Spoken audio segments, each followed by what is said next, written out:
Halo Sobat Nusantara, kembali lagi di isu podcast kita yang membahas isu-isu kebangsaan dan nilai-nilai luhur Indonesia. Kali ini kita akan membahas tema yang sangat penting, yaitu yakin Pancasila sebagai ideologi negara. Bersama saya sudah hadir sekarang narasumber yang luar biasa, yaitu Saudari Apsera, seorang CPNS yang aktif dalam kajian kebangsaan. Halo Apsera. Halo Bang, terima kasih sudah mengundang saya. Senang sekali bisa berdiskusi di sini. Langsung saja ya, Apsera. Menurut kamu apa sih makna yakin Pancasila sebagai ideologi negara? Kalau menurut saya ya Bang, kalau kita bicara tentang yakin Pancasila tuh bukan sekedar tahu isi lima silanya, tapi lebih pada keyakinan bahwa Pancasila adalah dasar yang paling penting untuk mengatur kehidupan berbangsa dan bernegara di Indonesia. Jadi keyakinan ini harus tercermin dalam sikap, perilaku maupun kebijakan sehari-hari. Menarik. Jadi bukan hanya hafalan ya, tapi harus diimplementasikan. Tapi di era sekarang, dengan banyaknya pengaruh global, apakah keyakinkan keyakinan terhadap Pancasila masih kuat? Untuk tantangan sih besar ya Bang, di era globalisasi dihadapkan pada berbagai ideologi, yaitu dan budaya luar. Kalau tidak punya filter yang kuat, kita bisa kehilangan jati diri kita.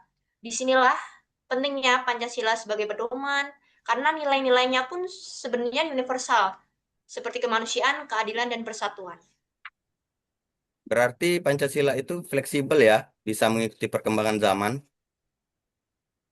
Ya betul, betul benar Bang. Pancasila itu nggak kaku aslinya Bang. Nilai-nilainya bisa diinterpretasikan sesuai konteks zaman tanpa kehilangan esensinya. Misalnya di era digital yang sekarang, sila persatuan bisa diwujudkan dengan tindakan tidak menyebarkan hoax atau ajaran kebencian di media sosial. Nah, ini menarik. Banyak orang bilang bahwa generasi muda sekarang mulai menjauh dari nilai-nilai Pancasila. Menurut kamu benar atau tidak?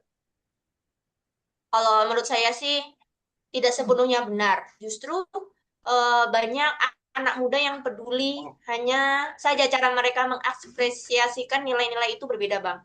Misalnya mereka aktif dalam kegiatan sosial, kampanye lingkungan, ataupun gerakan kemanusiaan. Itu sebenarnya bentuk pengamalan Pancasila juga sih, Bang. Oh, jadi sebenarnya nilai Pancasila masih hidup, hanya bentuknya saja ya yang berubah. Ya, tepat sekali. Yang penting adalah esensinya tetap dijaga. Misalnya kayak kita tuh di gotong royong, sekarang bisa dalam bentuk kolaborasi digital atau pengalaman dana online. Jadi nggak perlu terjun langsung pun bisa, Bang. Kalau kita bicara soal tantangan, apa sih ancaman terhadap keyakinan Pancasila kita saat ini? Menurut saya ada beberapa. Yang pertama, radikalisme dan intoleransi yang bertentangan dengan nilai kemanusiaan dan persatuan. Yang kedua, individualisme berlebihan akibat pengaruh dari budaya luar. Dan yang ketiga tuh rendahnya pemahaman masyarakat tentang Pancasila itu sendiri sih. Berarti pendidikan punya peran penting ya. Yups, benar banget Bang, sangat penting. Pendidikan Pancasila tidak boleh hanya teori, tapi harus aplikatif juga, misalnya melalui diskusi, studi kasus, ataupun kegiatan nyata di masyarakat.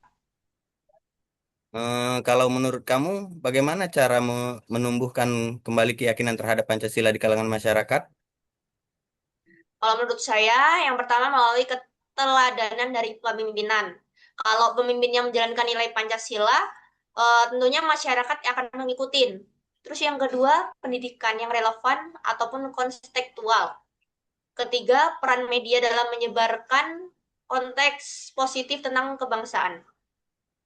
Oke, saya sangat setuju. Kadang masyarakat kehilangan kepercayaan karena melihat praktik yang tidak sesuai dengan nilai Pancasila ya. Betul banget, Bang. Jadi konsistensi itu penting, tidak hanya dengan slogan tapi harus nyata. Gimana kalau kita refleksikan, apakah dampaknya kalau masyarakat tidak lagi yakin pada Pancasila? Dampaknya tuh sangat besar. Bisa terjadi perpecahan, konflik sosial, bahkan disintegrasi bangsa karena Pancasila adalah perekat keberagaman Indonesia. Berarti Pancasila ini ibaratnya pondasi gitu ya bagi negara. Ya, betul banget. Pondasi sekaligus ranah. Tanpa Pancasila, kita seperti kehilangan kompas dalam berbangsa, Bang. Oke deh, sebelum kita akhiri, ada pesan nggak untuk pendengar kita terkait pentingnya yakin kepada Pancasila kita ini? Kalau pesan saya sih cukup sederhana aja ya, Bang. Jangan hanya menghafal Pancasila, tapi pahami, amalkan dalam kehidupan sehari-hari. Mulai dari hal yang kecil, seperti menghargai perbedaan, terus bersikap adil, dan peduli terhadap sesama. Oh, luar biasa sekali ya. Terima kasih banyak Apsera atas diskusinya yang sangat insightful hari ini.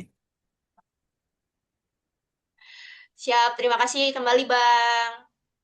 Baiklah Sobat Nusantara, dari perbincangan tadi kita bisa belajar bahwa keyakinan terhadap Pancasila bukan hanya tanggung jawab pemerintah, tapi juga kita semua sebagai warga negara. Mari kita jadikan Pancasila sebagai pedoman hidup, bukan sekedar simbol. Sampai jumpa.